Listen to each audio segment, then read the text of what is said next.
Hello interwebs, welcome to Let's Fix Computers. I've got a Razer Black Widow Elite keyboard here, and it's got a very mangled left control, and you might look at that and go, oh my god, what has happened to that?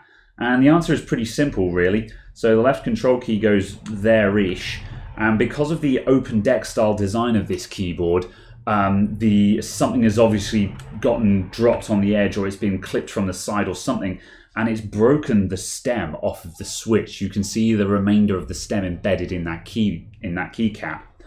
And then what happened was the owner of the keyboard, they attempted to fix it by just super gluing the key back into the switch. And yeah, a lot of people try super glue when it's plastic like this. But the problem with liquid super glue is that it's runny and it just runs in everywhere. And so the glue has just flowed through all of the cracks in the switch and just welded the entire thing solid. So that switch is proper ruined now. We need to take apart this keyboard to remove that switch. I'm 99% certain that these things are not user replaceable. Although I'm going to have a quick go and I'll probably research it and just make sure that that's not removable. Anyway, in terms of replacements, I've got a couple of options in front of me. I first ordered this one. So these are Razer green switches, and they are clicky tactile switches. So they click, and they have a tactile feedback, and they are the equivalent of an MX Blue switch. For those of you who are who know the MX series.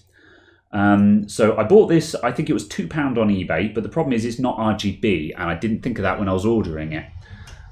So then I had a look around for RGB switches, and I found this tester switch, which lights up when you press it. However, the problem with this guy is that when it actually arrived in the post this morning, it's just another regular green switch, and they've stuck just a RGB LED in it. And so obviously this isn't a proper chroma RGB LED, it's just one of these little chip LEDs that when you apply power to it, it just cycles through the colors and flashes and stuff. And that's basically just been wired. You can see the legs go down to a button battery and then the other direction via the switch. So this isn't a real RGB switch replacement either, which is a shame because I paid £10 for this. Rip me. I knew it wasn't good value for money, but this is an experimental repair. If I can establish that these repairs are straightforward to do, then obviously I can look for a proper source for replacement switches, but whatever. Anyway, so I'm not sure what we're going to do. I could just put this one in and it'll work, but then the control key won't light up. So another option I could do is I could steal the LED switch from a lesser key that will be less noticeable, for example, scroll lock or num lock. These toggle keys, you don't notice them when they don't light up so much because they have toggle functions on them. So, or I could remove it from the pause break key. So we might take one of those, put it down there in the control key where it's more noticeable, and then put the non-light up one in there, for example. So that's what I'm thinking of right now. But the first thing we need to do is take this keyboard apart and see, oh, the click is real. The first thing we need to do is take this thing apart and see how those switches come out and how much work is involved in fixing this thing. So let's get to disassembly first and see how far we get. Okay, so I'm looking for places to open this thing up first, and I'm looking under the rubber feet. Try not to damage the double-sided tape. I can replace that though, so that's not a big deal. And okay, we've got a screw under this one in the top left of the keyboard, but not under the bottom one. So we'll stick that guy back down. Yep, there's one there as well. I could make my life slightly easier removing these by applying a little bit of heat first, but this is okay. No, there's nothing there. Okay, let's put that one back down. No, there is not one there either. Okay, so we've got a screw there and there, and I have also seen additional screws underneath the deck as well, so I think we're going to have to do all the keycaps off. So let's take out these screws and see what we get from that. Removing those two screws appears to have done absolutely nothing. So more screws need to come out. I think we need to remove enough screws that I can lift this entire top deck off. I think that's what's going to happen here. So I've got to start removing keycaps to uncover additional screws underneath it. Luckily, I've got a key puller tool here. So I'm going to go around. I'm going to specifically aim for keys where I can see a screw hiding underneath, like there. Very easy to remove these keycaps. Very flexible.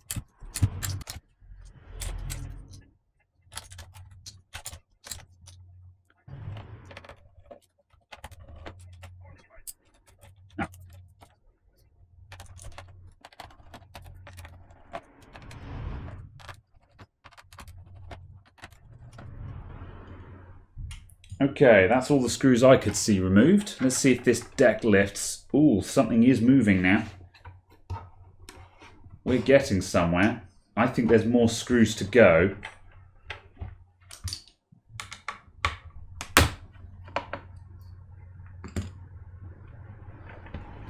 Right, surely that's everything. That's everything. There we go. Project Janet T1. Huh. Okay, right, hold on a sec. Firstly, I'm going to disconnect this deck here. And I've just found some really interesting stuff. Okay. So firstly, I'll just quickly show you the bottom deck. So here's the bottom case. It's called Project Janet 11. And it's got a whole list of different models it's compatible with, which is kind of cool. Razer Master Chief, Kooky, Quiz, Sombrero, Pilgrim, and so on. And it's all for the different ones that use this same bottom deck, which is kind of cool. So you can see we've got the clamp where the cable comes in, and then we've got a small subboard over here that's got a reinforced USB port. That's quite nice reinforcement there, and the audio jack. So that's kind of neat. So yeah, and that's disconnected. And that's a really, yeah, so that's just USB going into there. So all the serial stuff is getting decoded on the back of the top deck. So let's take a look at there, because that's where the action is. So, here's the top deck. So firstly, here comes a freeze frame to show you where all the screw points were.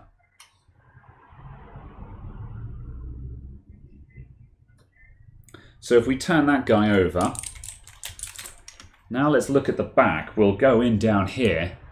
So starting at the top, we've got another subboard that's got our media controls on it. So those are just tactile buttons, and we've got a rotary encoder for the volume here as well.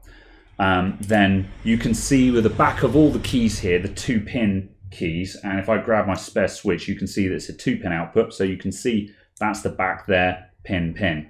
However, more interestingly, look, there's an RGB LED under each key. So on the Razer keyboards, the LED is not built into the switch itself. It's built into the keyboard, and it just has a shine-through light pipe all the way up to the top. Are the MX switches like that? That's wild. I really didn't expect that. So yeah, that is really fascinating to see, and at some point, we're going to take all of this off and we'll take a closer look. So the next stage there's our USB input, and then we've got 2 encoders here. We've got an ST micro, so that's a microcontroller that handles the keyboard, and then also, look at that, Razer have rolled their own silicon here. That's interesting. So there's our USB microcontroller, STM32L151, that handles all the USB and keyboard interface.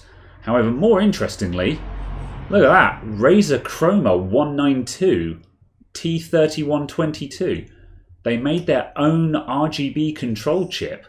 That's wild, man. But also it kind of makes sense, because with all of these RGB LEDs being completely independent, the Razer Chroma is essentially a completely separate system to the microcontroller. That's not in the slightest bit what I expected. Although I don't know what I expected, to be honest. But yeah, that's pretty cool. Fine, okay. Then finally, down the bottom there, we've got a big RGB LED for the Razer logo. And, oh, there's another one up there as well. There's 2 Razer Chroma controllers. So presumably they've got 2. One of them does half and the other does the other half, or something like that. Cool. Well then, okay, so the next thing I'm looking for screws to remove the metal top deck from here. Does this... I don't think it does. Right, now this is the bit where I think we're going to have a bit of a nightmare, because I've got a feeling that the way this has been manufactured is these switches go down on the top. So you've got an empty socket, you push the switch into it, and all the switches have been loaded up on this top metal deck. Then the circuit board is laid out on the bottom, and then I believe it then has been wave soldered. No, it hasn't been wave soldered. It's gone through some kind of machine soldering system. And then that's just soldered everything into place, which means that this top deck is not removable unless you desolder the entire thing, which doesn't seem viable to me. One thing I can see, we have got these. We've got some tabs here. If I twist those tabs, that will release. So what may have happened was the board was put on first, then those tabs were twisted to hold it into place, then all the switches were put in, maybe. You can see where there's unpopulated switches here, perhaps for a different model. I've had an idea. We don't actually need to remove the deck. If I desolder the 2 pins for the switch can come out from the top of the deck. And because we've established that the RGB LEDs are independent of the switches, I don't need to worry about removing any other switches. We can drop in this replacement I've got, and there'll probably be a way of fitting the light pipe into it, so we even get the chroma effect on it as well. So if I suck out the solder from those 2 pins there, I should be able to push the switch out and drop in the replacement. So let's warm up the soldering iron, and we'll see if we can remove enough solder to remove that. Ideally, I need a proper solder sucker for things like this, but I don't have one because I can't be bothered to buy one. Alright, so we're going to start by wetting up these joins with some leaded solder to make it easier to deal with this. So we'll add in some leaded solder, and the leaded solder will just lower the melt point, and it will also just freshen up those joins so they melt a bit easier.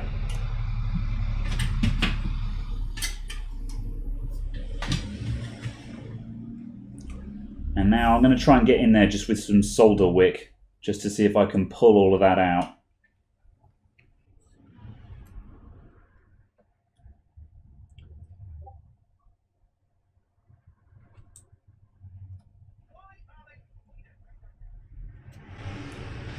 Okay, I think we need just a little bit of extra flux on there just to get the solder to move.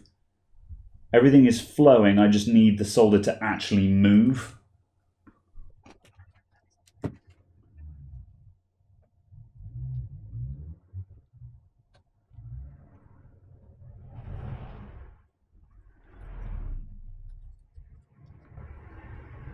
Right, I might be able to just give that a shove now. So, am I correct in saying that that nub is the bottom of the switch? It is.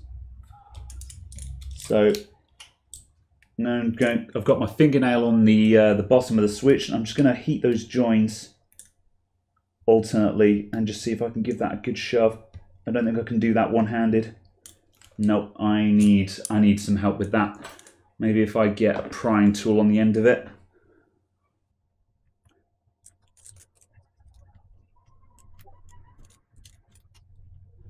I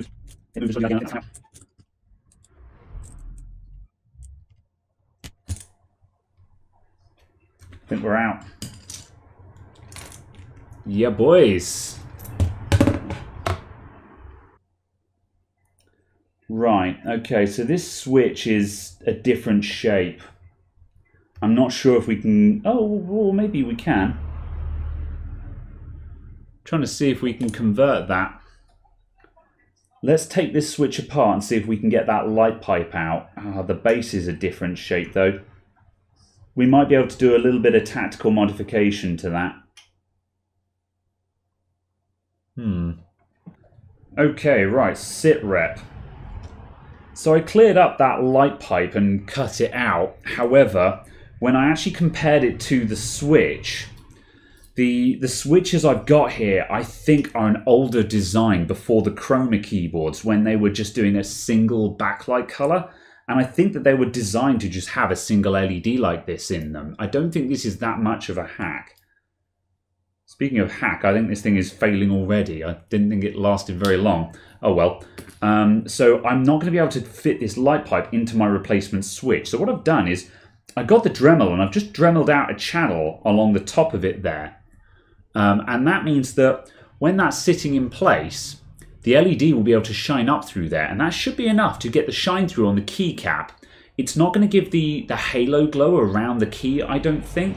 But it will mean that the control, the actual keycap itself, will light up. I've cleared these holes of the remaining solder. And now, as you can see, when we look through there, we've got the hole there. We've got the two terminals, the nub hole to locate it, and the LED. And now I should just be able to drop that in there. And as you can see, the LED lines up with that hole. So I'll just see if I can push this into place for realsies. I've got to make sure that pin doesn't bend.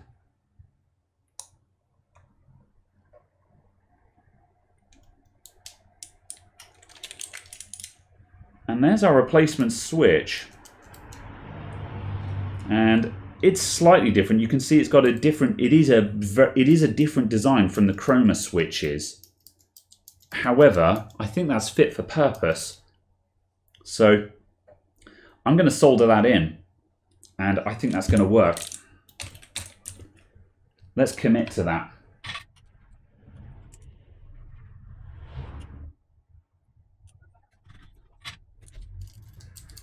All right, that is in. So let's just do a quick electrical test. I'm going to plug this guy in, and the LED should light up. And we can do a quick test run with just a spare keycap I've got here and see what happens. Okay, right. There we go. So as you can see, because we don't have the light pipe, the viewing angle is very inferior, but the LED is there and it does shine through. Let's just see if we can get a rough gauge on how effective that is. So I'll position the camera and we'll put a couple of keys on that. Let's just unplug that while I mash keys. Yeah, it's dimmer, but it works. And actually, I'm comparing it against the Windows key, which is going to be very bright anyway because it's a big key. But if you compare it versus Alt, it's all right. At the very least, it does glow. But you can see we've got a halo effect around these two keys here. But there's no halo around that one. So that's the price there. But I think that'll be all right, to be honest. I think that's not bad going, considering I thought we weren't going to get RGB at all on one of the keys. I think that's all right. Good, I'm going with that. All right, I'm going to come back tomorrow and we'll put this thing back together.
Alright, our keyboard is now reassembled except for the right control.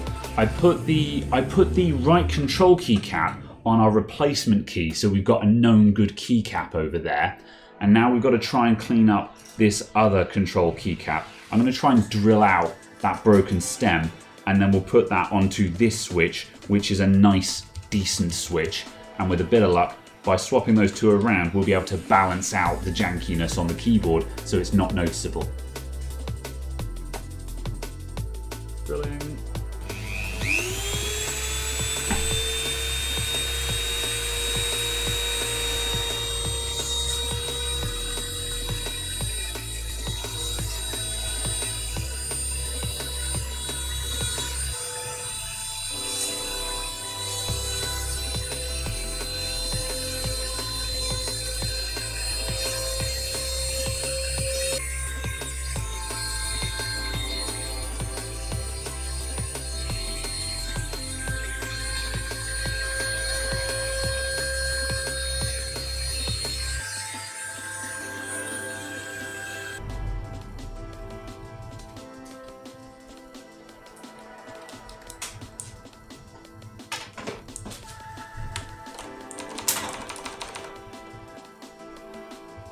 Okay, and there we have it everyone, one repaired keyboard. So as you can see, our repaired control key, it does illuminate, and we've even got a little bit of a glow from behind it. The halo effect is not as even as the other ones where you can clearly see the LED on top.